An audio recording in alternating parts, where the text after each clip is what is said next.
On the 5th of May, we get our chance to shape the future of our democracy. Make sure you have your say and get involved in the debate with Oasis FaithWorks Charities Parliament. My name's Steve Chalke. I'm the founder of Oasis and the founder of the Charities Parliament. When it comes to AV, the alternative vote, the system that we use for voting is obviously going to make huge differences to the kind of people that we elect. Alternative voting, absolutely superb. Waited for it for years since I was probably a student, and now the time has come that we can actually change the system to make it far more representative. So I would not only say I would definitely be voting for it, but I'll certainly go out of my way to encourage other people. I'm dead keen on the alternative vote for the simple reason that it's a fairer outcome, because some members of Parliament have been there for donkey's years and they're like sheep and been voted in, and I think you ought to have a fairer vote for the other people who are perhaps second most popular. I think it's quite important to give the minority parties and stuff a better voice, but I'm not sure if AV is exactly the right way to go yet, and there's a lot of doubts about whether it's the right system to go for, and but I think discussion's important. I don't know anything about it. I know it's AV, but I don't quite understand any implications of it. I'm disappointed that it is only an alternative vote as opposed to proportional representation, but at least it's a step in the right direction. And I'm not very happy about the AV system. I would prefer perhaps something else, but I'm not quite sure what. I know very little about the Alternative Vote Referendum. I've read about it, but I'm still mildly confused about it. From what I've read, though, it does seem like a fairer system.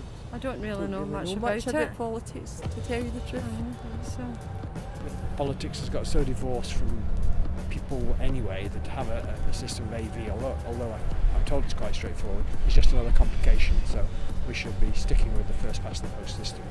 I think there'll be a lot of people that don't really understand what it's all about and how to vote. Fairer votes will give us one person, one vote, but one vote that really counts. It's crazy that at the last general election and many elections before, the outcome was determined by just 1.6% of those people voting. That's people in marginal seats, where the seats changed hands and they determined the election outcome.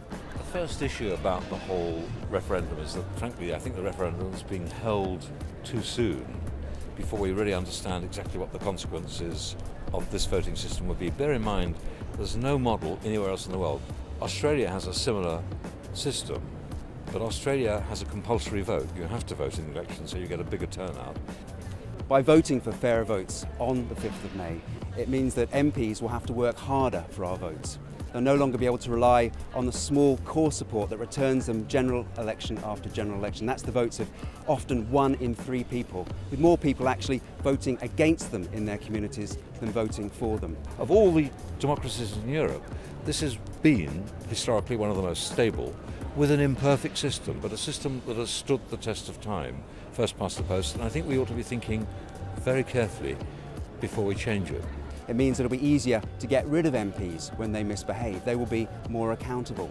And it'll also mean there'll be more marginal seats. More seats will change hands. It gives us one vote per person, but one vote that really counts and makes a difference.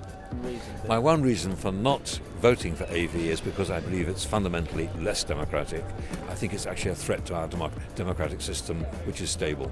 Vote yes on the 5th of May for fairer votes. It gives us one person, one vote, but one vote that really counts. It's a once-in-a-generation opportunity to introduce real democracy and a change that makes a difference.